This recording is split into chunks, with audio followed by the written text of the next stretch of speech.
Assalamualaikum warahmatullahi wabarakatuh.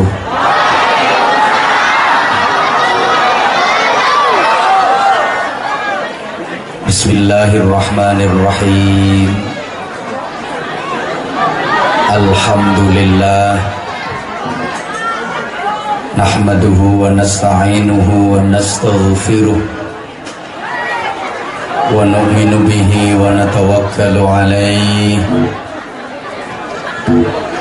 wa na'udzu billahi min syururi anfusina wa min sayyiati a'malina. Man yahdihillahu fala mudilla lahu wa man yudlilhu fala hadiya lahu. Asyhadu an la ilaha illallah wahdahu la syarikalah wa asyhadu anna sayyidana Muhammadan abduhu wa rasuluhu la nabiyya ba'dah. Allahumma shalli wa sallim wa barik ala man fihi uswatun hasanah Sayyidina wa maulana Muhammadin sahibi syafa'ah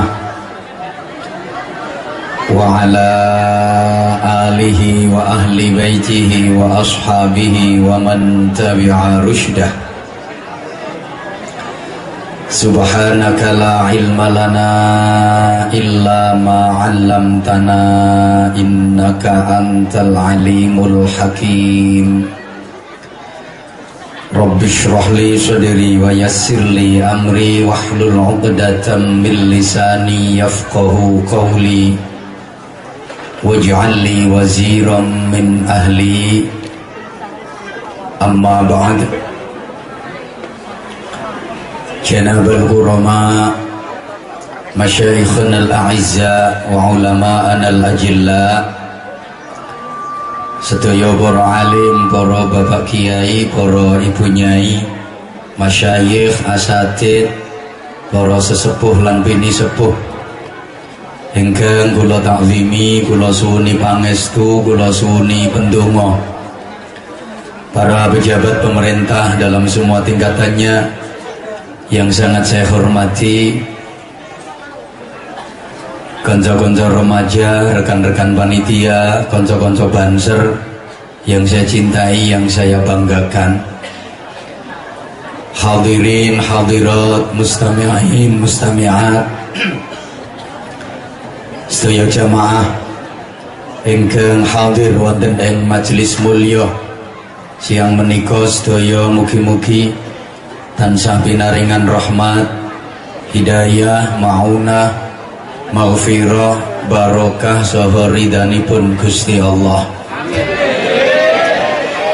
Alhamdulillah, sampai saat ini kita masih diberikan iman, Islam, kesehatan, kesempatan, kekuatan, dan insya Allah keikhlasan, lebih-lebih keamanan dibanding saudara-saudara kita yang berada di wilayah-wilayah yang akhir-akhir ini terkena bencana, tertimpa musibah. Panjenengan semua diparingi aman sementara.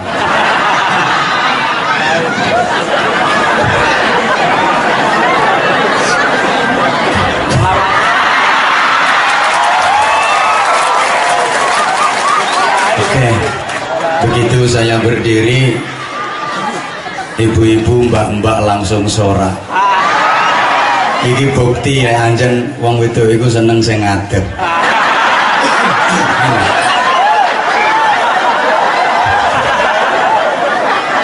Memang jamaah sekalian yang saya hormati rahimakumullah, hidup di wilayah Negara Kesatuan Republik Indonesia ini kita harus siap menghadapi berbagai macam kemungkinan bencana. Kalau kita cerdas membaca sunnatullah, hukum alam, hidup di Indonesia khususnya di tanah Jawa, kita harus siap menghadapi minimal 2 bencana. Nggih menika bencana Nyi Roro Kidul dan bencana Kiai Sapu Jagat. Bahasa kemenyeke bencana tektonik dan bencana vulkanik. Tektonik niku gempa bumi, vulkanik niku gunung berapi. Memang secara ilmiah wilayah Indonesia ini yang paling aman dari bencana tektonik dan vulkanik itu cuman 1 pulau, nggih menika Pulau Kalimantan. Makanya kita nggak pernah dengar Kalimantan kok ono gunung meledos, karena di sana memang nggak ada gunung berapi. Apane sing kate meledos? Kalimantan juga ndak ada gempa bumi. Secara ilmiah paling aman. Selain Kalimantan itu ndak ada yang aman. Sulawesi ndak aman, sering terjadi gempa. Bahkan pernah saya lagi safari ngaji di Sulawesi pas gempa besar.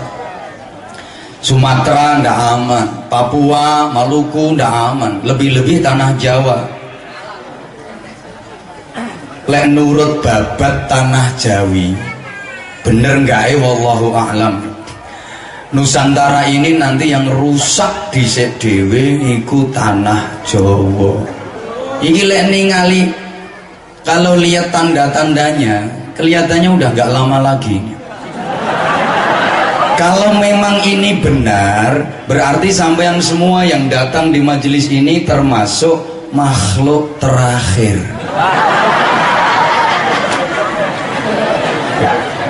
Yang paling aman dari bencana tektonik dan vulkanik itu memang Pulau Kalimantan. Makanya sampean kalau kepingin aman dari bencana itu ya keluarganya, anak-anaknya, saudara-saudaranya dididik, diarahkan, diajak pindah ke Kalimantan. Berangkat bareng-bareng, numpak kapal, nyebrang segara, kelelep. Ayo podo wae. Orang mati itu ndak harus kena bencana kok. Bisa jadi kecelakaan. Apalagi akhir-akhir ini kecelakaan transportasi sering terjadi. Nggih napa nggih?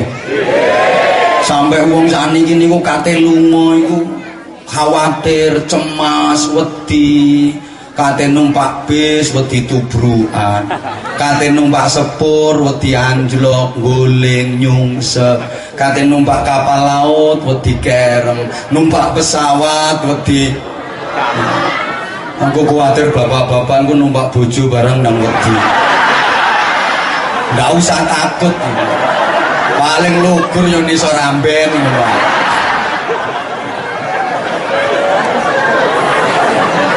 Orang mati itu ndak harus kena musibah, ndak harus kena bencana. Wong turu lek ancen wis wayahe mati yo gak iso tangi. Tinggal nunggu kontrakannya habis. Yang jelas setiap kita yang datang di majelis ini sudah divonis sama Allah.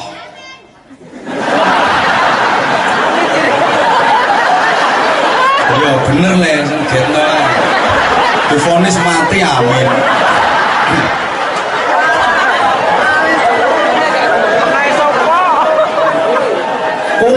Kabeh wis divonis mati karo Allah. Tinggal nunggu waktunya kapan, tempatnya di mana, matinya bagaimana. Ini yang kita ndak tahu. Kapan, di mana, bagaimana. Karena memang kematian itu adalah a mysterious problem.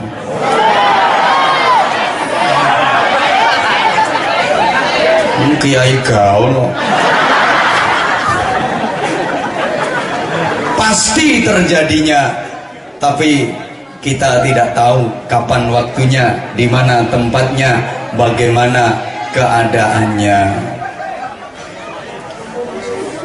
Emang nggak bisa direncanakan. Wa ma tadri nafsum madza taksibu ghada wa ma tadri nafsum bi ayyi ardin tamut. Orang itu nggak ngerti besok mau melakukan apa, paling banter cuman merencanakan. Yang menentukan Allah. Orang itu nggak ngerti matinya di mana, kapan, keadaannya bagaimana. Ono wong duwe cita-cita, aku lek mati kepengen mati ndok omah enak, ditunggui keluarga, ditunggui bojo, ditunggui anak. Ternyata mati di perantauan, mati di perjalanan. Wonten napa mboten? Ada. Ono wong lanang sing rada pencilaan. Duwe cita-cita ku aneh. Aku lek mati pengen mati ndok rumah sakit ae. Seneng ditunggui suster sing wayu-wayu. Lenjekete matine ndok omah ditunggui bojone sing cerewet kaya Sumana. Mati itu tidak bisa ditentukan oleh takut dan berani. Takut tidak menunda kematian, berani juga tidak mempercepat kematian. Tidak ditentukan oleh berani dan takut. Yang ditentukan oleh berani dan takut itu arek sunat. Yang berani sunat duluan, yang takut sunatnya belakangan. Kalau mati ndak, kadang-kadang yang berani kau pendel maju perang, ndak mati-mati malah iso mateni wong sak pirang-pirang. Yang takut singidan ngungsi kebom modar dhisik. Maka kan sering saya gambarkan kematian itu seperti perjalanan buah kelapa. Ono sing sik manggar wis do lugur, ono gede sithik dadi bluluk ceblok, gede maneh dadi cengkir rontok, gede maneh dadi degan gogrok, gede maneh metu santene diogrok-ogrok. Tapi juga ada 1-2 kelapa iku wis tuwa, kunting, coklat, kisut, bungkek, kecepet, bongkok. Kancane wis resik dene kari dhewe. Bajing wis ora tedas, diogrok-ogrok ora keneh, dinteni gak lugur-lugur, kate dipenek wegah. Ndak sumbut krengkelane oleh bungkek. Kematian juga seperti itu. Ada yang masih dalam kandungan sudah berguguran, bahkan nggak jarang yang digugurkan. Ono sing lagi lahir procot langsung dicenet, ditokek, idek-idek, cecel indek-endek, wadahi tas kresek. Arek cilik mati ya lumrah, remaja mati ya kathah, wong tua mati ya turah-turah. Tapi juga ada 1-2 yang awet uripe, pantarane wis resik dene sik iso morak-marik. Biasanya sing cilik-cilik iku rada awet, soalnya kecepet bongkok. Sorry, sing lemu ndak usah tersinggung. Sampean misalnya punya pohon mangga, buahnya lebat, wis tuwa, kate sama nundo. Iku sing sama nundo dhisik iku peleme sing bungkek-bungkek dhisik apa sing gedhe dhisik? Ya malaikat Israil gayane yo ngono iku. Nah, makanya mati ndak perlu ditakutin. Tuasan takut kalau udah saatnya tetap mati. Musibah juga begitu, bencana juga begitu, bukan untuk ditakuti tapi untuk dihadapi dengan sikap yang benar. Allahumma sholli ala Muhammad. Ini artinya kita diperintah Allah untuk semakin mendekat kepada Allah. Sing kathah ndonga lek wonten musibah, lek wonten bencana. Ngapunten, pun saged dongane kenging bencana napa dereng? Tuwek ora iso. Iso mopo? Wong Islam ket biyen dongane kena musibah ora iso. Rungono. Niki kampungin lho. Merjo Sari. Dongane kena musibah lan bencana iku inna lillahi wa inna ilaihi raji'un. lah mesti diguyu ketok goblok. Dikira ini doa cuman dibaca ketika ada orang mati aja. Keliru. Iki gamek gae lek ana wong mati tok, men. Ini doa setiap terjadi musibah, setiap terjadi bencana, doanya ya ini, inna lillahi wa inna ilaihi raji'un. Sesungguhnya kita ini milik Allah, dan sesungguhnya hanya kepada Allah jualah kita semuanya akan kembali. Cuman untuk bencana musibah ini doa ditambah, Allahumma jurni fi musibati wa akhlifni khairam minha. Apal? Tawek.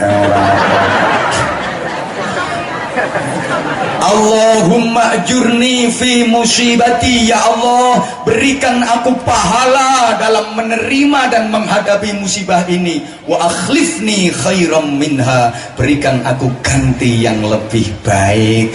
Terus lek kena musibah pasrah kenang Allah, donga nang Allah, dongane iku diwaos mangke diparingi ganti sing luwih apik. Mari ngaji lah kok kena musibah sandale ilang, itu doa dibaca, insya Allah kok ditempui Allah sandal sing luwih apik, sepedae ilang dongane diwaca, kok ditempui sepeda sing luwih apik, bojone ilang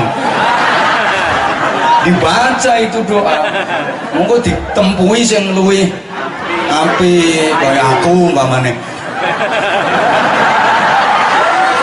Loh, Islam itu mengajarkan setiap apa saja doa, betul? Apa ae ana dongane minimal baca bismillah. Karena kullu amrin dzibalin la yubda'u fihi bi bismillahirrahmanirrahim fahuwa abtar wa fi riwayatin fahuwa aqta. Segala sesuatu pekerti kebaikan kalau tidak dimulai dengan bismillah terputus dari berkah, hilang barokah. Makanya wong Islam kate lapo ae bismillah, bismillah, minimal bismillah. Nggih. Nek wis kulina, yo kulino iki bahasa Indonesia kan kulina. Lah sing bener ya apa? Terbiasa. Saya aku takon, biasa bahasa Indonesia ini apa? Biasa. Lah nek kulino bahasa Indonesia ini, lah kok podo sih? Yo kulina iku. Kate lapo ae bismillah, kate lapo ae bismillah, kate lapo ae bismillah. Ngomong-ngomong soal bismillah ini ada satu anekdot. Ada dua orang berteman akrab, satu agamanya Islam, satu agamanya Kristen. Ini biar terjadi ukhuwah. Ini orang Islam, yang Islam akrab banget sama yang Kristen, akrab banget. Ini yang Islam setiap mau apa aja dia pasti bismillah, mau apa aja bismillah. Satu ketika lagi pergi berdua sama temennya yang beragama Kristen, malam hari naik bus. Ini orang Islam ini mau naik bismillah, ditegur sama saudara temannya yang Kristen, bukan bismillah ini bis malam.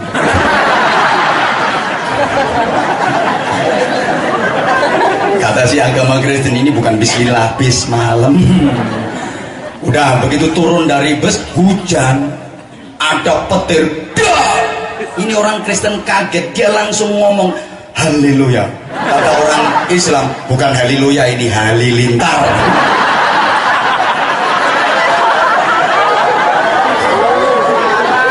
Lu Islam tuh mau apa aja bismillah, bismillah, bismillah. Betapa Rasulullah mengajarkan setiap mau melakukan pekerjaan apapun doa. Mau pakai baju doa, mau masuk rumah doa, mau tidur doa, bangun tidur doa. Bahkan Rasulullah tuh mau masuk ke kamar istrinya aja doa dengan mengucapkan salam, assalamualaikum ya babar rahmah. Keselamatan dan kesejahteraan untukmu istriku, wahai pintu kasih sayang. Coba betapa mesranya Rasulullah. Apa ya sampean Pak? Istri beliau juga menjawab, waalaikumsalam ya fatihar rahmah. Keselamatan dan kesejahteraan untukmu pula suamiku, wahai pembuka pintu kasih sayang. Ibu, bojo sampean nek mlebu kamar sampean ya salamun. Enggak. Jadi blusek terus langsung celingkrik. Mengkane anakmu betik-betik. Nggak mau mempraktekkan metodenya Rasulullah. Mari ngono iku ojo langsung smackdown. Ya setidaknya doa dulu. Ajarannya kan begitu. Suami baca doa Bismillahirrahmanirrahim. Allahumma jannibna syaitan wa jannibis syaitana ma razaqtana. Ya Allah, jauhkan kami itu suami dan istri dari syaitan. Jadi syaitan gak melu-melu. Setan gak ngriwuki, gak ngrewangi. Soalnya lek gak maca bismillah iku ana riwayat setan niku melu ngrewangi. Longgo ndek kentesmu. Ngrewangi iku setan. Ayo getno ayo giyetno. Makane anake terus mengandung setan. Wujudnya menungso tapi karakternya karakter setan. Memang Rasulullah sendiri mengatakan banyak di zaman akhir nanti manusia yang wujuhuhum wujuhu bani Adam wa qulubuhum qulubus syayatin. Wajahnya wajah manusia tapi hatinya setan. Di antara faktor penyebabnya yang ngono iku kadang donga. Makanya doanya tadi jannibna syaitan, jauhkan kami dari syaitan, wa jannibis syaitana ma razaqtana, jauhkan pula syaitan dari anak yang akan kau berikan kepada kami. Kalau ditakdir Allah punya anak nggak mudah kena godanya syaitan. Istri juga berdoa Bismillahirrahmanirrahim.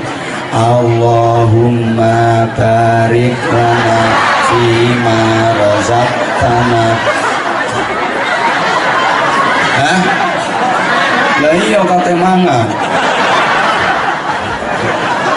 Pokoknya doa. Jangan sampai ndak doa.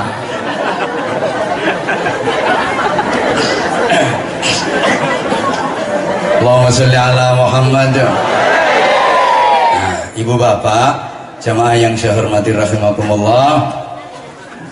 Kematian itu kan pasti toh. Nah, orang kalau udah mati nanti jurusannya cuma dua. Satu, jurusan surga. Mudah-mudahan semua yang hadir di sini termasuk jurusan surga. Nek situ. Dua. Nah, kalau kepingin jurusan ke surga itu ya syarat untuk masuk ke surga, syarat untuk bisa diterima duduk di kursi surga ya harus dikerjakan. Sama dengan caleg-caleg ini. Makanya caleg itu kan ada dua, ada calon legislatif, ada calon legrek. Iya, ada yang berhasil duduk di kursi legislatif, ada yang legrek. Kan begitu loh. Kepingin dadi suaranya kuwabeh dilakoni. Kampanye, blusukan, pasang baliho, pasang pamflet, foto disebar. Kabeh wae ditempeli fotone sampai penunggu pohon takut lari semua. Jare demit-demit wis ana sing nunggoi ya kali ae.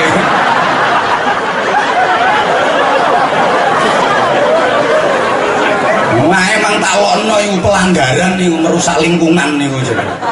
Masang foto iku aja nek wit-witan blog goblok.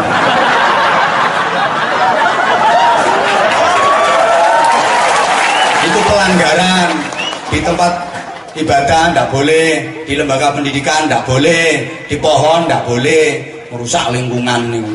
Mulane wit-witane ngamuk, mau nyerap banyu akhirnya banjir. Kakean gambar caleg. Nah, aku ki yang bantu program pemerintah kok. Dan nggak merusak lingkungan. Loh, saking kepinginnya tuh ibu, saking kepinginnya dadi dilakoni. Kita juga gitu. Kalau kepingin bisa sampai duduk di kursi surga, syarat kudu dilakoni. Jangan takut untuk bangun sholat malam, jangan takut untuk baca Quran, jangan takut menginfakkan hartanya untuk disedekahkan. Apapun dilakukan, mestinya kudu ngono. Dua nanti jurusan neraka. Ibu bapak, jamaah yang saya hormati rahimakumullah.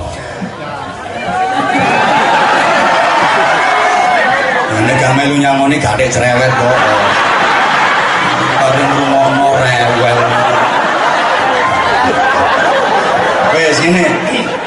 Nah, ringkes saya, enggak usah kakean plakate. Ini yang sebelah belakang sana bisa dengar suara saya? Mohon maaf tadi waktu saya lewat sound system yang belakang kurang keras suaranya tadi, kayaknya gitu. Coba sound system yang belakang volumenya ditambah. Halo, cek 1 2, ada aku, ada dia. Ibu yang belakang bisa dengar suara saya? Oke. Nanti di akhirat ibu-ibu udah konsentrasi belum? Ketuanya ono sing mek longak. Bukannya mendengarkan kata-kata saya malah terpesona memandang wajah saya. Oke.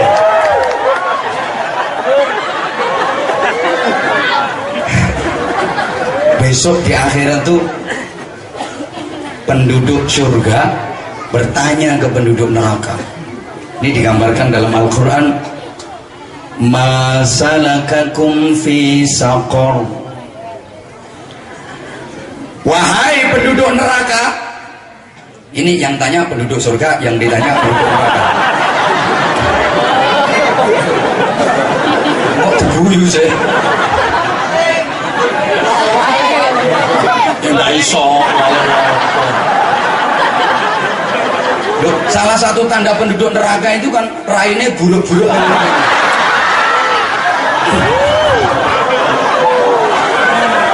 Masalakakum fi saqar. Iya. Apa yang menyebabkan kalian terjerumus sampai masuk ke dalam neraka sakor sampai nyenyek? Tapi no Qur'ane yang gak ono nyenyek. Menonton gelek itu bisa nyenyek. Penduduk neraka itu menjawab, qalu lam nakum minal musallin wa lam nakun nut'imul miskin wa kunna nakhudu ma'al khaidin wa kunna nukadzibu biyaumiddin.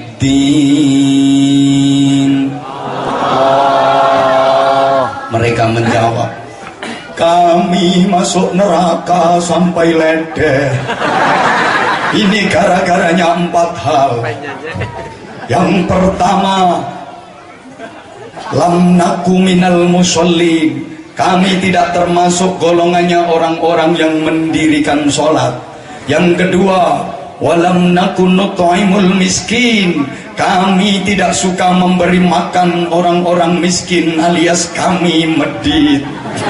Yang ketiga, wa kunna nakhudu ma'al khaidin. Kami tidak bisa menjaga cocot kami. Penduduk neraka cangkem ini kapian. Yang keempat, wa kunna nukadzibu biyaumiddin. Kami mendustakan hari pembalasan. Yuk kita urut siji-siji, ringkes saya. Kolek kedawan ndak dikul huwaile. Orang sekarang itu butuhnya tak. Pertama, ini kita sampaikan agar kita hindari 4 hal ini. Faktor terbesar yang menyebabkan orang masuk ke dalam neraka. Pertama, lam naku minal musallin. Kami tidak termasuk golongannya orang-orang yang mendirikan sholat. Ibu bapak, sholat ini penting, maka hampir setiap kiai, ustadz, mubaligh dalam pengajiannya pasti nyinggung masalah sholat. Karena memang sholat ini penting. Betapa ibadah-ibadah yang lain kayak puasa, zakat, haji dan perintah-perintah yang lain itu lewat perantara malaikat Jibril. Tapi khusus untuk perintah sholat, Rasulullah Muhammad sallallahu alaihi wasallam langsung dipanggil menghadap Allah. Maka ketika Rasulullah, salah satu wasiat dari beliau adalah sholat. Rasulullah badhe sedo niku salah satu wasiatnya lah, sholat hafidus sholat yo sholat lakonono sholat jogon nojo nganti tinggal no sholat. Kenapa demikian?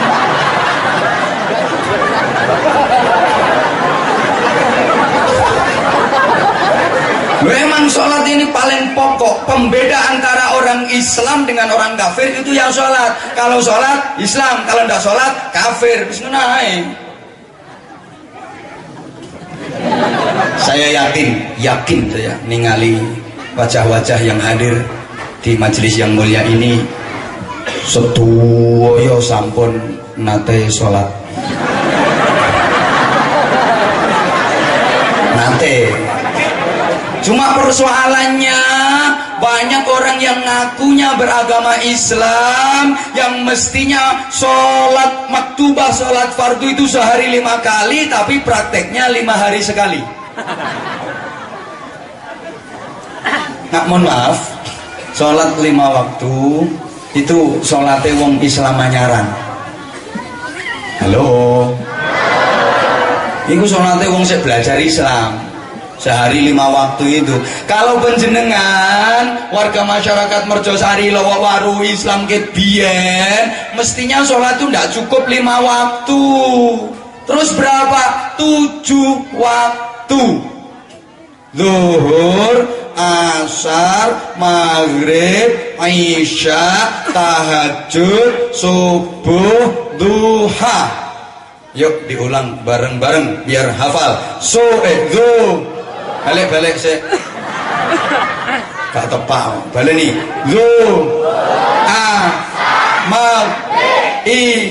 Tahad.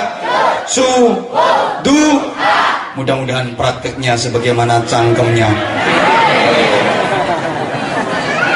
Orang tuh kalau diomongin kayak gini kadang bantah. Loh, Pak, itu tahajud sama duha itu kan sunnah topa.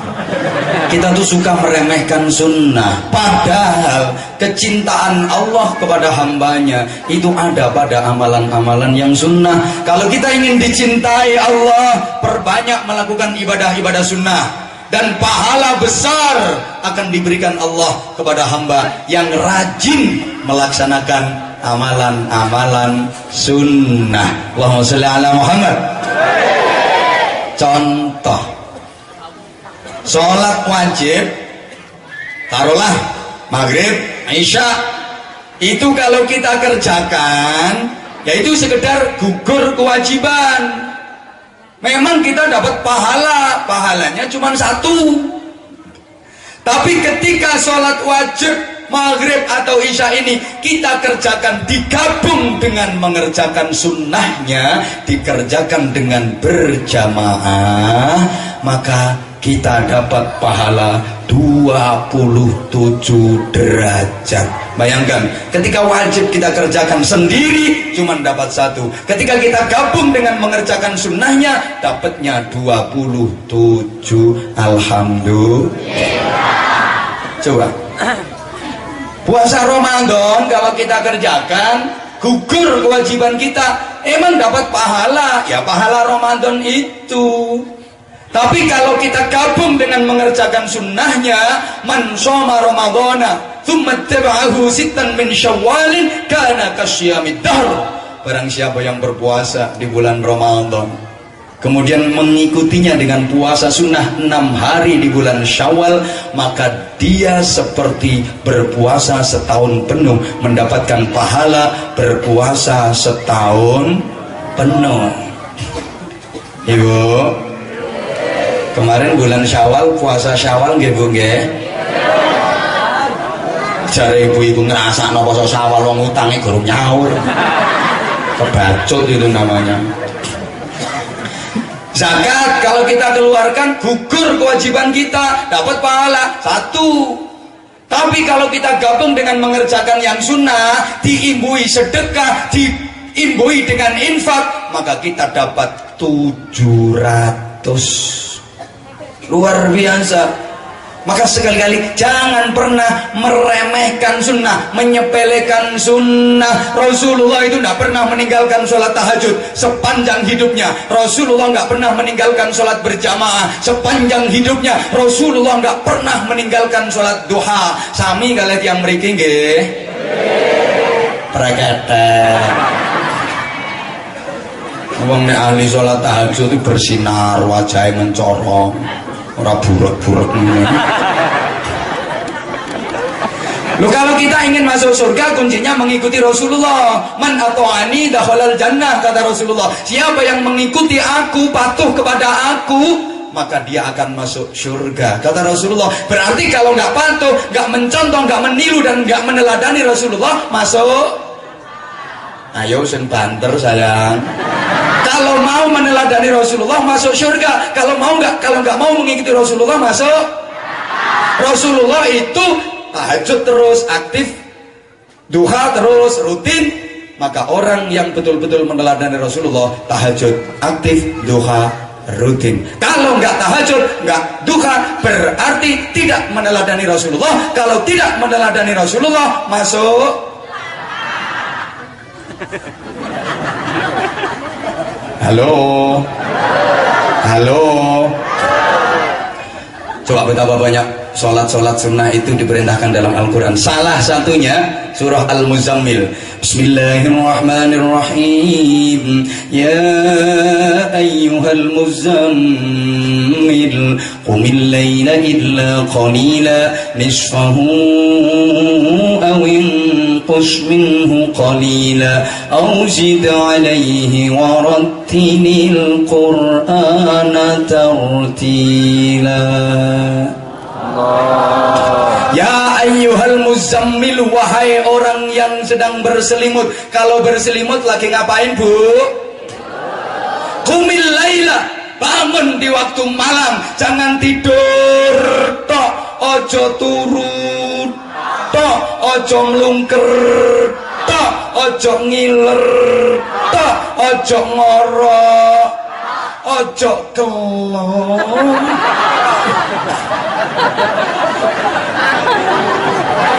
Bangun illa qalila, meskipun sedikit, kecuali sedikit. Kapan? Nisfahu, tengah malam bangun. Kayak bapak-bapak tuh bangunnya kan tengah malam, Pak, nggih? Nggih, nonton bal-balan. Duel El Clasico. Membungi Real Madrid kalah. Gara-gara Sergio Ramos kena kartu merah. Kebetulan wasitnya aku. Soalnya aku Madridista. Aku kalah mangkatan. Kenapa yo tahajud sih?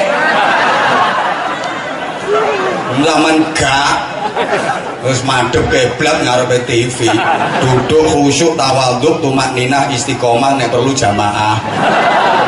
Tahajudnya ditinggali ku wong lanang melek bengi perkara bal-balan. Nggih Bu nggih? Nek wong wedok enggak kaya kon. Wong wedok iku tengah bengi tangi ngoyo.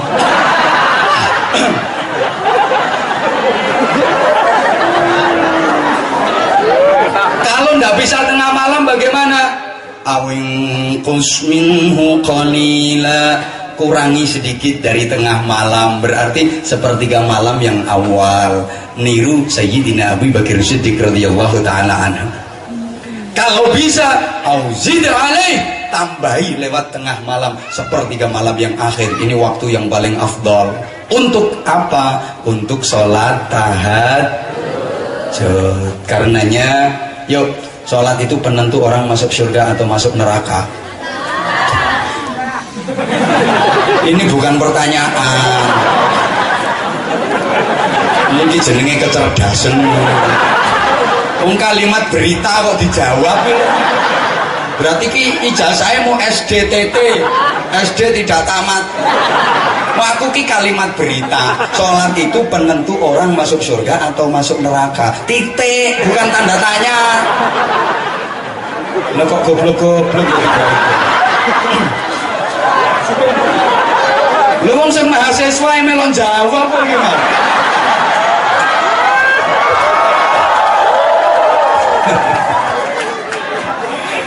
Maaf, halo, jangan marah kalau dilokkan goblok itu jangan marah. Ayo, siapa yang merasa pinter angkat tangan. Pengen tahu potongannya saya. Orang itu kalau merasa pinter itu malah menunjukkan kalau dia orang goblok. Orang yang pinter itu selalu merasa dirinya goblok. Dengan Karena memang hidup ini adalah belajar. Tambah terus karena merasa masih goblok. Orang yang merasa dirinya pinter, itu malah menunjukkan kalau dia orang goblok. Wong sing pinter iki malah rumangsa goblok. Makanya sampean kalau di wokno goblok, sok mangkel, wong pancen kenyataane kan goblok temen.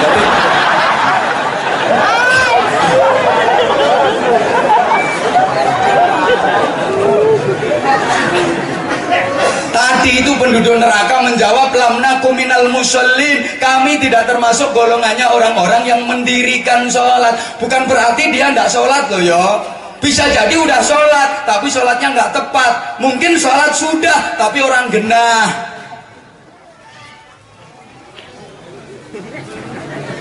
Loh iya, bukan berarti dia tidak sholat. Makanya Bapak Ibu jamaah yang saya hormati rahimakumullah, orang sudah sholat aja tapi sholatnya sembrono gitu, sembrono itu aja masih diancam sama neraka wel. Kata Allah, fawailul lil musallin alladzina hum an sholatihim sahun. Sudah sholat tapi lalai. Artinya apa? Zahire sholat tapi batinnya ndak.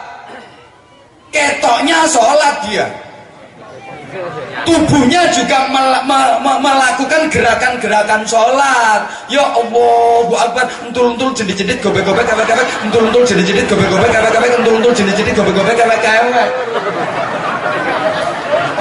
Tapi batinnya itu belangkrak tekan dinding. Ini namanya orang yang, mohon maaf, nggak punya adab, nggak punya etika, nggak punya tata krama. Dohirnya menghadap Allah tapi batinnya blakraan. Allah pasti murka. Padha karo ngene, ana wong sowan nang daleme kiai, ndek ngarepe kiai ku tawadhu, lem mlaku bungkuk, sungkuk-sungkuk, nek perlu berangkang. Tangane kiai candak cek dicucupi ndak karo-karuan. Tapi batine punya tujuan lain. Begitu bunyaine metu nyugono wedan, matanya pelirak. Kiainya kan tahu, kira-kira kiai ini mangkel napa mboten? Mesti mangkel. Lah nek aku sing dadi kiai ini umpama ana wong sowan nang nggonku kok bojoku metu kok pas dilirak-lirik nggih mboten kula napak-napakaken. Ndak saya apa-apakan, paling-paling nggih namung kula culek matane. Lah ini kita menghadap Allah, lah kok kelirak-kelirik? Pasti Allah marah. Oh, ndak usah kakan contoh wongnya cerdas-cerdas wisan. Bilang goblok mangkel kok.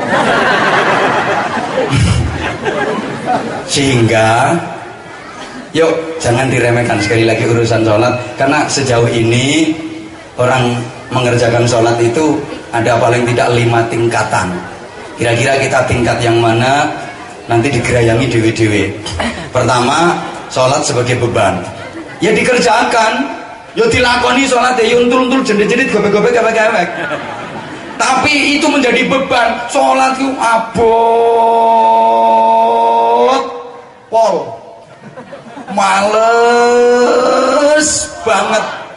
Aneh, pol kabeh ini kurang kosakata jenenge. Mahasiswa ora dulung.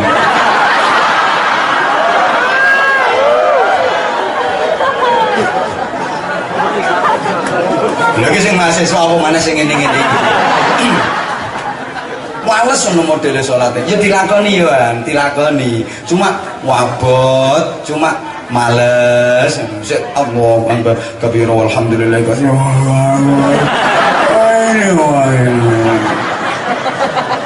Nate napa mboten? Kenapa kok seperti itu? Emang dianggap beban, namanya beban itu ya abot. Meskipun sebenarnya ringan, kecil, enteng, kalau dianggap beban jadi abot. Meskipun besar, berat, kalau nggak dianggap beban jadi enteng. Nggih Bu nggih? Nggih wong pengalaman. Mas yo kau wedi lho. Nek ora dijadikan beban, enteng takone ibu-ibu. Wong mundah yo enteng. Masih cilik nek didadekno beban yo abot. nang mudun. Bok kabeh hampot kabeh. Gendong anak lho, gendong anak. Meskipun anaknya kecil itu kalau dianggap beban, mudun. Kan pikiranmu kok orang dina. Maka sholat jangan dijadikan beban. 2, sholat sebagai kewajiban. Artinya sekedar menggugurkan kewajiban. Ini cirinya orang yang menganggap sholat sekedar menggugurkan kewajiban itu kalau dengar azan itu nggak seneng. Padahal azan itu panggilan yang sangat indah. Tiada panggilan seindah azan di dunia ini. Coba, hayya 'alas shalah. Mari mendirikan sholat. Hayya 'alal falah. Ayo mencari kebahagiaan dunia akhirat. Betapa indah itu panggilan. Tapi banyak kadang di antara kita itu dengar azan itu tidak senang. Allahu Akbar, Allahu Akbar. Sampai rasa wis azan.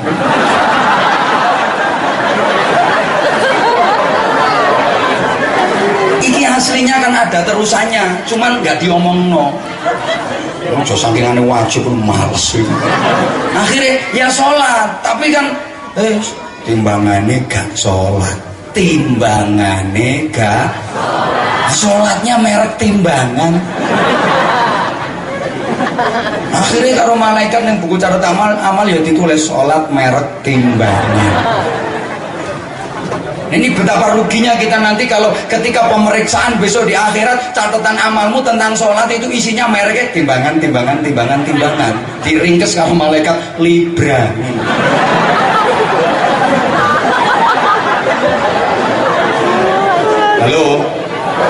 Halo. Sholat kok timbangannya. Makanya sholatnya itu hanya trimo luwung. Yang ketiga, sholat sebagai kebutuhan. Namanya kebutuhan, nek butuh dilakoni, nek gak butuh.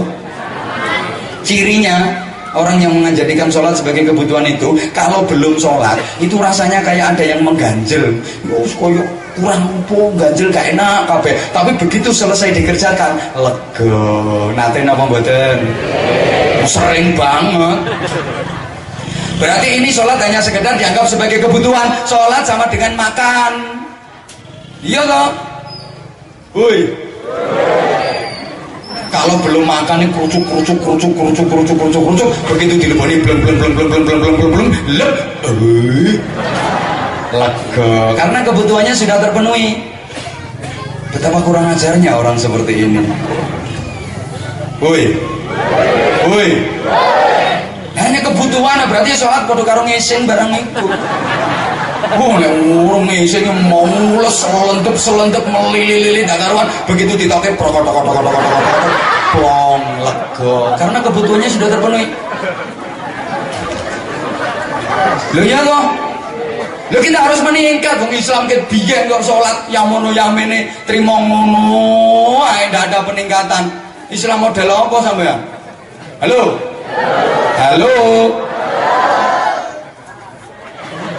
Oke, ibu-ibu itu yang paling dibutuhkan kan duit toh. Alah ngaku ae. Batukmu ono tulisane RP.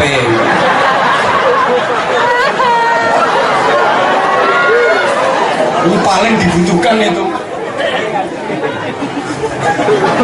Makanya ibu-ibu kapan dompet kok ndak ana duwite, mesti kaya wong bento anyaran. Tolak, plongo, ditakoni gak jawab, error model. Ndak connect blas. Kan ana wong wedok ditakoni kok ndak connect, ndak nyaut, ndak nyambung. Itu mesti biasanya perkara duit. Error. Tapi lek dompet wis ana duwite, ngelu ilang kabeh. Mencret langsung waras. Mbuh wae iso ngono, makhluk situ. Makanya ada istilah, ada uang abang disayang, nggak ada uang. Gak aja nih yo, nilai laki-laki ora nggone wajahmu sing ganteng ora, Bro. Nggak percaya. Wong lanang iki lho masih gak pati ganteng dan duwite akeh. Ya padang kok.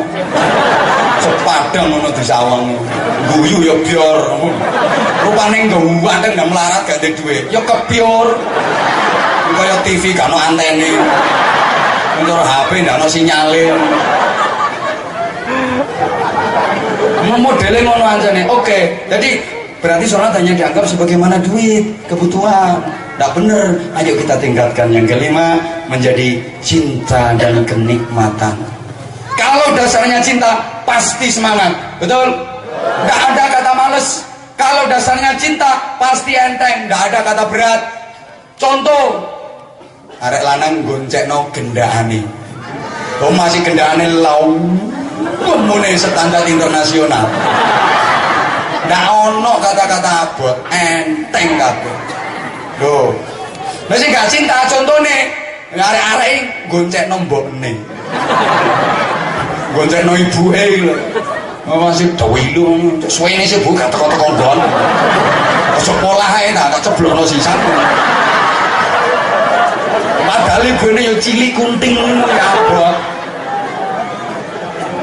Nek gendakane lemune sak drum ya enteng-enteng ae. Nah, makanya kalau sudah dasarnya cinta akan bisa merasakan nikmat. Kalau sholat sudah menjadi kenikmatan, bangun jam 2 malam, setengah 3 malam untuk sholat, nikmat. Kenapa nikmat? Karena sholat itu wajjahtu wajhiya lilladzi faqaras samawati wal, kita menghadapkan wajah kita kepada Allah. Nikmat, gak nikmat gimana? Ketemu Allah, berjumpa dengan Allah. Wong ketemu bupati, ketemu wali kota seneng. Pemane ketemu gubernur, tambah seneng. Pemane ketemu presiden, tambah seneng. Ini berjumpa dengan Allah. Allah itu Rabbul Alamin, penguasa semesta alam. Nikmat, idola sejati, kekasih sejati, kenikmatan yang luar biasa. Contoh, lek contoh gak paham, soalnya sing diomongi gak pati cerdas gitu aja. Ini, Mas Yo tau wis mahasiswa. Ini, halo. Lu ketemu idola itu luar biasa. Takon arek nom-nom gitu, arek nom-nom. Ketemu, maaf pacare. Wis ta, pokoke ketemu Mas yo gak disuguhi apa ae. Gak disuguhi belas, iso ketemu ya Allah nikmate ndak karo-karuan. Padahal panggonane di tepi sampah, di sebelah toilet, di sebelah WC. Itu bau WC bisa berubah jadi bau surga. Tapi coba dolan di omahe areke disuguhi mau macam-macam nikmat-nikmat tapi nggak ketemu areke. Ya apa perasaane? Ya kaya ketek ketulup tolak. Ketemu idola itu luar biasa. Pengalaman, bro. Halo. Anak-anak muda tuh kalau lagi ketemu idolanya, ketemu artis yang jadi idolanya, Masya Allah, sampai histeris. Mau ketemu aku koyo ngono. Emang kan juga lagi jadi idola.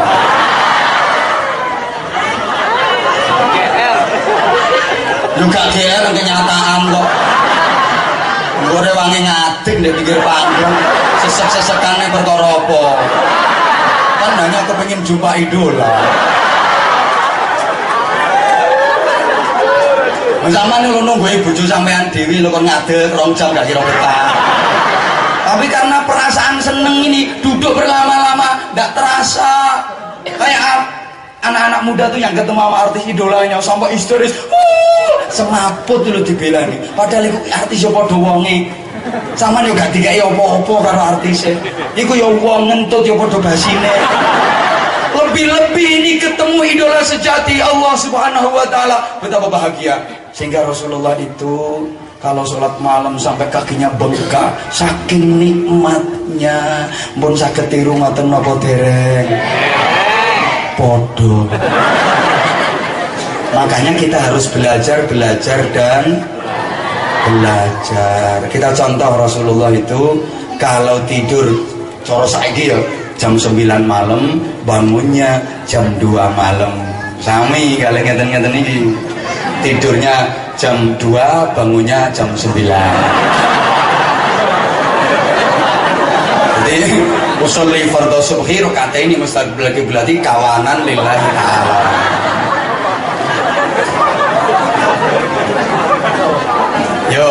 Kita perhatiin. Satu. Saya oleh siji, jumlahnya papat loh, cukup enggak? Kalau enggak cukup yo bersambung. Yang kedua, penyebab orang masuk neraka itu walam nakunu ta'imul miskin. Kami tidak suka memberi makan orang-orang miskin, alias kami bakhil pencetil alias pentil. Duitnya ndak tahu metu, pakaiannya ndak tahu metu, sembarangnya ndak tahu metu, sangking emane nganti entute ndak oleh metu, sehingga bokongnya dielas saking medite. Ya entute cek gak metu. Dan orang bakhil itu ndak akan bisa masuk surga karena di pintu surga itu ada tulisan maktubun ala babil jannah, tertulis di pintu surga anti haramun alal bakhil, surga kamu haram dimasukin oleh orang yang bakhil, wa ala mani'iz zakah, dan kamu haram dimasuki oleh orang yang tidak mau mengeluarkan zakat. Ketiga, wa ala dayyus, dan kamu haram dimasuki oleh dayyus. Mesti pelongo-pelongo itu. Jangankan sampean, para sahabat aja dulu waktu Rasulullah bersabda kayak gini, para sahabat tidak paham, akhirnya bertanya, "Waman dayus ya Rasulullah? Dayus itu apa dan siapa ya Rasulullah?" Jawab Nabi, orang yang tidak punya rasa cemburu. Artinya bukan cemburu-cemburu kayak cemburumu.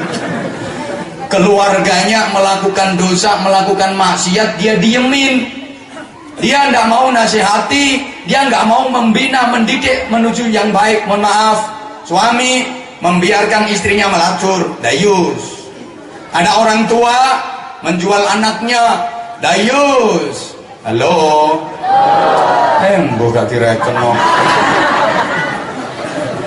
Ada orang tua punya anak gadis, pakaiannya buka aurat, diler, pakai rok mini, yang atas terlalu ke bawah, yang bawah terlalu ke atas, panjangnya cuma 30 cm, belean tengah, beleannya selawe cm, dikai tulisan sian ISIS collection.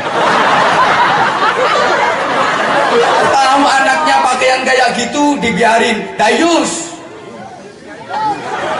Iya, hati-hati soal berpakaian. Tuh perempuan banyak masuk neraka di antara satu faktor penyebabnya pakaian. Sembrono saiki iku buru mode, yang penting kan modis. Perkara nutup aurat apa ndak urusan nomor buh biro ae. Ngisor rapet ndukur mengo. Ndukur rapet ngisor mengo. Ngisor ndukur rapet tengah masuk angin. Nek wong lanang yo seneng-seneng ae, yo bro yo. Seneng-seneng aja. Karena sebaik-baik pakaian perempuan itu menurut laki-laki masih lebih baik kalau dia nggak berpakaian. Gak ngono kok melefet ngafret full press body. Emang bodinya bagus kayak biola. Di biolamu. Nah, biola elek. Yo, biola itu kan modelnya ini gede, terus tengah cilik, gede mana. Jadi enak nek disuwiti.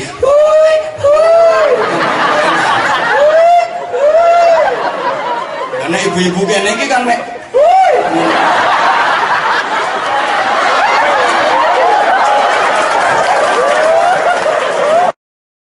Saiki ku aneh-aneh. Yo kadang yo gede kompor-kompor, wedi. Tapi bahane iki lho.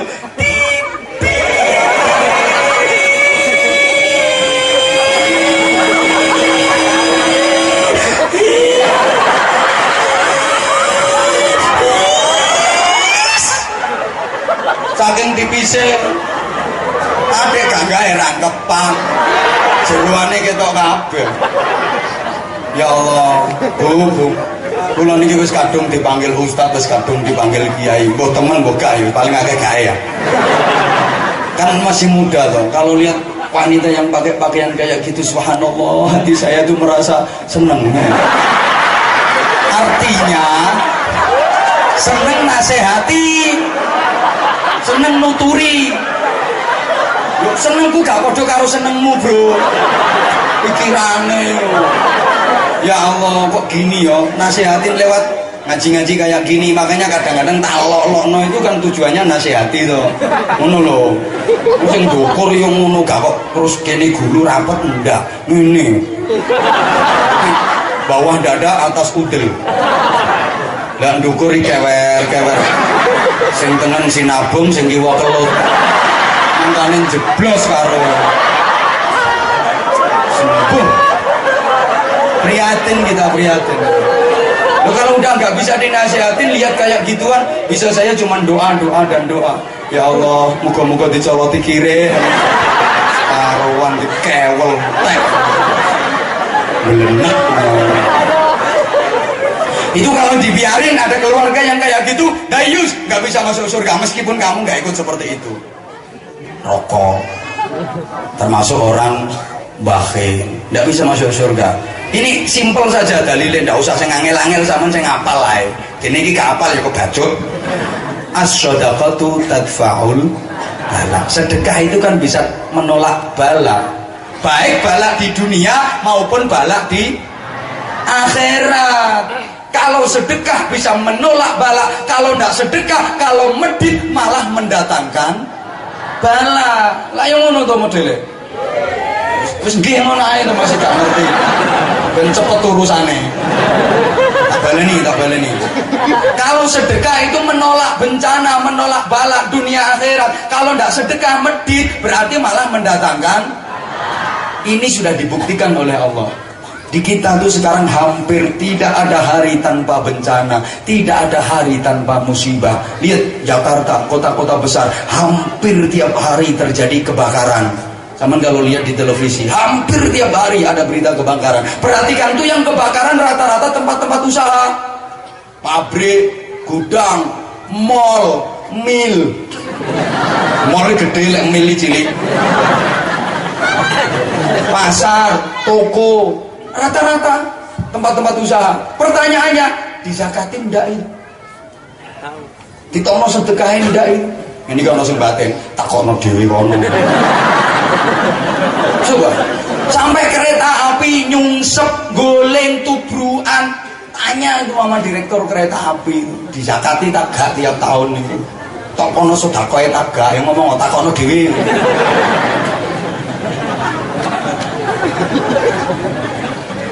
Masalahnya kita dalam Islam itu disuruh mengeluarkan zakat, mengeluarkan pengorbanan. Katanya cinta ke Allah, cinta butuh pengorbanan. Tanpa pengorbanan cinta tidak akan jadi kenyataan. Tanpa pengorbanan cinta adalah kepalsuan. Pilihannya cuma dua, mau korban atau jadi korban. Kalau mau korban aman, tidak mau korban siap-siap jadi.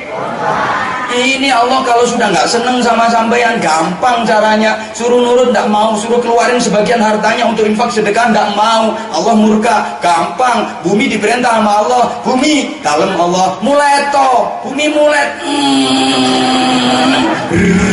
luluh lantak gempa bumi. Laut dalam Gusti angopo, laut angop. Angope laut yang terjadi Al-Mukarramah Nyai Tsunami radhiyallahu anha. Angin dalam Gusti wahing, amine wahing angin. Wahingnya angin, lesus topan badai, puting beliung, bahasa JTV pentil.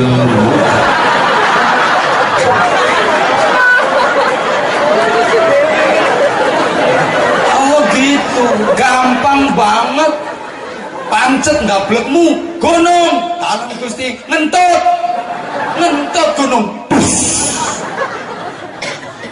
Sek wingi iki paling cedhek karo ndi? Bromo apa? Kelut ya?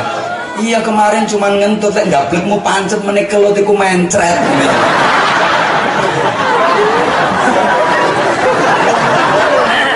Yuk, kalau pengen terhindar dari musibah, sebagian harta kita nafkahkan, kita infakkan di jalan Allah. Bukankah kita udah ditawarin nama Allah? Halo. Penawaran itu dalam Al-Quran. Konsep Quran selama dipakai pasti benar. Coba, Al-Quran itu merubah peradaban. Merubah peradaban. Rasulullah yang diutus rahmatan lil alamin merubah peradaban dunia dari yang jahiliyah menjadi yang akhlakul karimah. Halo. Cuman butuh waktu 22 tahun Malik Gerimbian mengislamkan dunia itu pakai undang-undang dari Allah yang bernama Al-Qur'an. Makanya apa? Manusia itu yang menciptakan Allah. Kalau kepingin selamat bener harus pakai undang-undangnya Allah. Jangan bikin undang-undang sendiri. Kalau bikin undang-undang sendiri ya bejat. Sama halnya dengan perusahaan merekrut karyawan, kepingin jalan lancar bagus, ya ini karyawan harus pakai undang-undangnya perusahaan. Jangan karyawan bikin undang-undang sendiri, karet-karet perusahaannya. Paham nggak betul? Dan manusia itu yang menciptakan Allah, nggak undang-undang dewi, bejat. Makanya kalau kita di Indonesia ini tidak mau pakai konsepnya Allah, aku yakin sampai kiamat kurang rong dino. Ya pancet ngene iki. Ayo totoan ta. Berani taruhan aku. Mangan nganti kiamat kurang rong dino ya pancet ngene iki. Sing gak enake kurang rong dino iki. Lah ini Allah kasih penawaran ke kita. Innallaha ashtara minal mu'minina anfusahum wa amwalahum bi anna lahumul jannah. Allah menawarkan sama kita, jiwa raga kita, harta kita dibeli Allah dengan bayaran dan imbalan surga. Artinya apa? Hari ini jiwa raga kita udah gak ikut memilikinya. Harta benda dan kekayaan kita udah gak ikut memiliki. Kenapa? Karena semuanya sudah kita investasikan ke Allah. Ibu bapak, investasi ke Allah itu enak. Pertama, modal kembali utuh. Dua, bunganya 700%. Woi, jelas dong. Masalul ladzina yunfiquna amwalahum fi sabilillahi kamathali habatin anbatat sab'a sanabila fi kulli sunbulatin mi'atu habbah wallahu yudha'ifu liman yasha' wallahu wasi'un 'alim. Ngapunten tak cepeti soalnya tak poco arang-arang sama dia orang ngerti padha wae. Orang yang infak itu kan satu dibalas 700 ringkes ilang ngono sih. Jadi banknya Allah itu bunganya 700%. Pertanyaannya, duit sampeyan yang sudah disimpan di banknya Allah itu pinten? Bujang buyur. Wong ini seneng dibujui, orang itu seneng diakalin, seneng diapusi. Investasi dunia, kalau mau investasi ini bunganya 10%, gemberutuk rebutan. Berapa kali sih masyarakat dibujui? Dulu ada gold coins, melu invest, duit habis. Setelah itu ada lagi beringin emas, invest, duit amblas. Habis itu amal lillah, duit hilang. Ya toh, langit biru, duit gawa Melayu. Dibujui mano, sementara Allah yang menawarkan dan tawaran Allah itu pasti benar. Kalau janji Allah pasti benar. Seje karo janjine calon-calon bohong. Belum tentu benar. Kalau Allah yang janji pasti benar. Seje karo janjine bohong. Belum tentu benar. Kalau Allah itu mesti bener ngono lho. Aja padano karo bohong. Maka sebagian harta kita mari kita investasikan untuk akhirat. Bapak Ibu jemaah yang saya hormati rahimakumullah, mumpung belum terlambat. Ingat, kita itu sebenarnya nggak mempunyai apa-apa, kita nggak memiliki apa-apa, karena semuanya milik Allah Subhanahu. Kalau Allah yang minta, kita nggak mau melaksanakannya, jangan salahkan siapa-siapa kalau Allah murka. Kita sebenarnya nggak punya apa-apa. Wallahu akhrajakum min butuni ummahatikum la ta'lamuna syai'a. Allah mengeluarkan kalian dari perut ibu kalian dalam keadaan la ta'lamuna syai'a, tidak mengerti apa-apa, tidak tahu apa-apa, tidak punya apa-apa, tidak bawa apa-apa. Entah kalau di sini ada bayi lahir bawa becak. Karena kita nggak tahu apa-apa, nggak ngerti apa-apa, nggak bawa apa-apa. Agar kita baca menjadi mulia dan terhormat, kita diberi modal oleh Allah 3 hal. وَجَعَلَ لَكُمُ السَّمْعَ وَالْأَبْصَارَ وَالْأَفْئِدَةَ. Allah menjadikan untuk kalian pendengaran. Perhatikan indahnya bahasa Al-Quran. Bukan kuping, bukan telinga, tapi pendengaran. Karena beda kuping dengan pendengaran. Banyak orang punya kuping tapi nggak punya pendengaran. Kupingnya mau digawe centelan kacamata. Wal absar, Allah memberikan ke kita penglihatan, bukan mata. Karena banyak orang punya mata nggak punya penglihatan seperti matamu. Ini bahasa Indonesia ini. Kayak matamu itu loh, bahasa Indonesia loh ya. Bahasa Indonesia enggak apa-apa, kalau bahasa Jawa enggak oleh.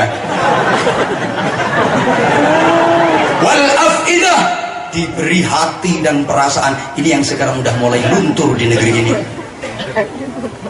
Banyak orang yang punya hati gak punya perasaan. Hati ini lu gak digawe, wis hilang hatine, hilang perasaannya. Udah tahu kalau ibu melahirkan tuh taruhannya nyawa. Anak kok wani karo ibu, anak berani getak ibu deh. Tuh anak gak punya hati, tuh anak gak punya perasaan. Udah tahu tuh suami kerja banting tulang gelek duit gen nafkahi keluarga. Ono bojo wani nyelatu suaminya, istri berani nyelatu suaminya. Tuh istri yang gak punya hati, gak punya perasaan.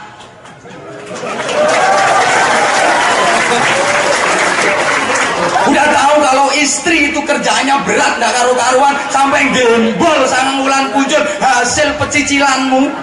Para suami ngeladeni, masakno, ngumbahno, ngeramut, nggak karu-karuan. Ada suami yang menyia-nyiakan istrinya, dolim mama istrinya. Ini suami yang nggak punya hati, nggak punya perasaan.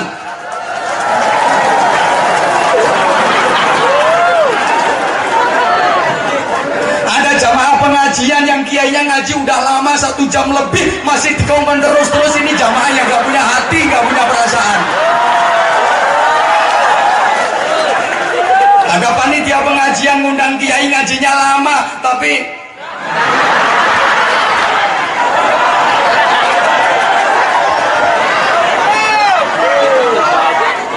ke rumahnya jauh, apalagi BBM naik.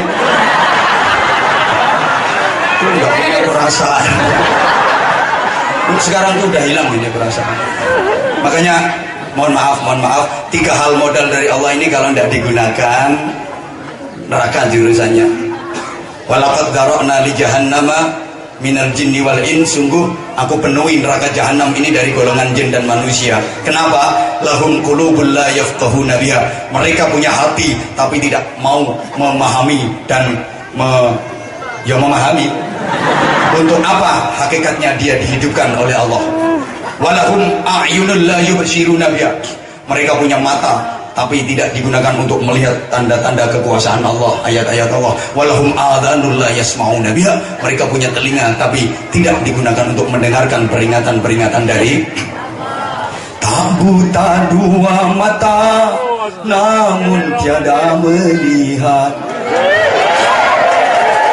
tiada tuli telinga namun tiada mendengar. Yang buta mata hatinya, yang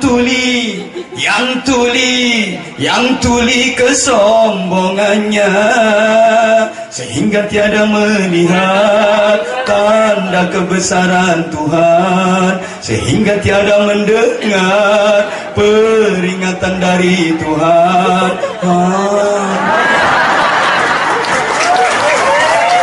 Sehingga raisan ngari kan.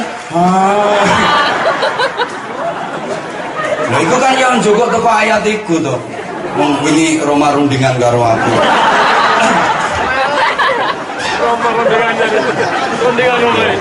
Akibatnya Kan kalau tidak mau menggunakan hati, tidak mau menggunakan mata, tidak mau menggunakan telinga, ya jadi isen-isenin rokok tadi. Revel lagu itu lagi gitu toh. Kebanyakan penghuni neraka dari bangsa jin dan manusia kayak dapuramu. Karena mereka tak menggunakan segala nikmat yang diberikan. Punya akal tapi tak berpikir, punya hati tapi tak merasa, punya mata tapi tak melihat, punya kuping tapi tak mendengar. Tai wangi bunga ini oleh piro ini gitu.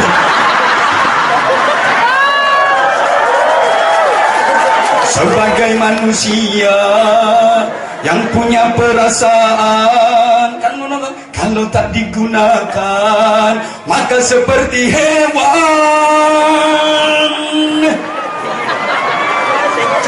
Oh, akibatnya apa? Subhanallah. Bahkan ulaika kal an'am, kata Al-Quran, mereka itu seperti binatang ternak, balhum adol, bahkan mereka lebih sesat.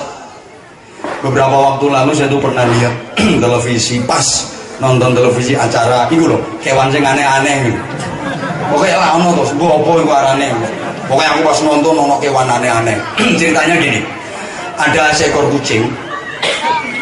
Iki mana? Masa kucing melahirkan? Kan bahasanya sendiri apa mana? Kucing babaraken gitu. Terus mana gitu kalau kucingnya. Ini setelah mana? Tapi nek ndoboli terlalu kasar. Setelah ini kucing mana? Halo? Sama nih kurang ono tagak sih. Nah, ini induk kucing itu mati. Makne itu mati. Akhirnya anak kucing yang masih kecil ini kejet. Nggak ada yang ngeramut, nggak ada yang menyusui. Ya Allah kasihan. Konangan karo bedes. Akhirnya diambil sama bedes, disusui karo bedes sampai sehat, sampai dewasa bisa hidup sendiri. Saya tuh berpikir, ya Allah subhanallah, ini bedes saja punya peri kebedesan. Bedes itu loh punya peri kebedesan. Sekarang tuh banyak manusia yang sudah nggak punya peri kemanusiaan. Kan banyak tuh perempuan yang melahirkan anaknya sendiri, dibuang di tempat sampah, ditinggalkan di toilet, di WC. Itu manusia yang nggak punya perasaan. Padahal ini ada bedes saja punya peri kebedesan. Maka manusia yang seperti itu kalah karo. Kan yang ngomong bedes aja karo nyawang aku.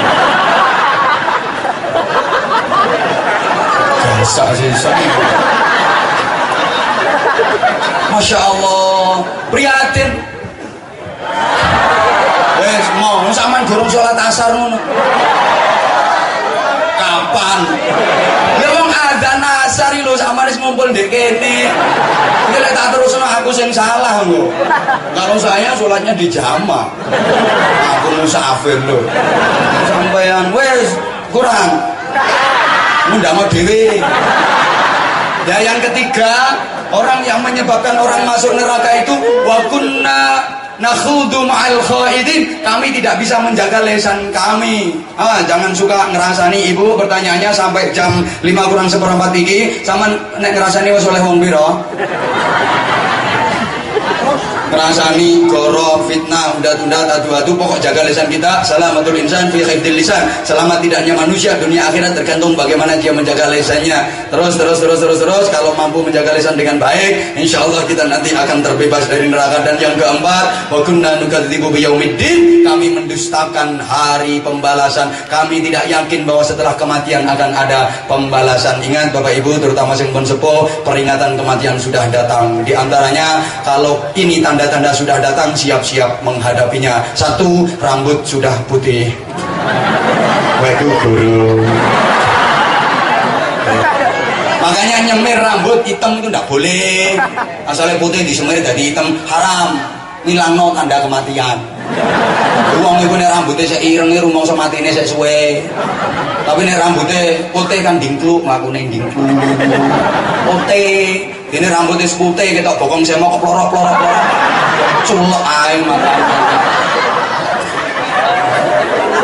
Sorry, menawa ono bedes yang tersinggung.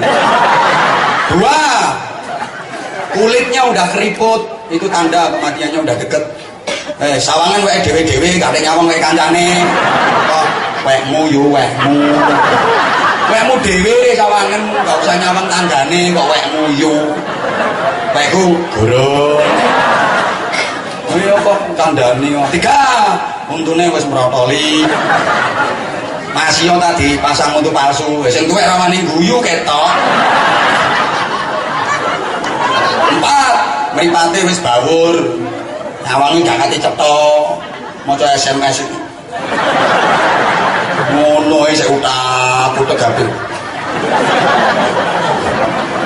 Kuping wis mulai gak tengen, udah mulai ndak krungu. Yang kelima, mari ngaji longgo yo digawe ngadeg kok kerotek ate mate iku. Nang siap-siap. Maka Bapak Ibu, kalau kita kepingin terbebas dari neraka, 1, jaga sholat kita, pelihara sholat kita. 2, infakkan sebagian harta kita, jangan jadi orang yang bakhil, jangan jadi orang yang medit. 3, jaga lesan kita. 4, siap-siap menghadapi datangnya kematian kita. Insya Allah eleng iki ukhuwah terjamin, rukun, aman, berkah. Mudah-mudahan ada manfaatnya yang saya sampaikan.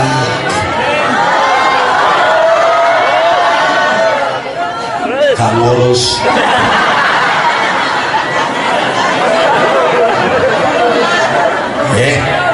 Wes ngaji gak oleh mari karomu ya apa kan. Anggite aku ngurusi dapuramu tok. Iku sing diramuti wong akeh. Ngapunten alhamdulillah. Aku seneng banget ketemu kali panjenengan sami, ketemu ya seneng, badhe pisah nggih. Susah ya napa, makanya saderenge kula ndonga mungkin wonten sing badhe nyawang kula riyen nggih monggo.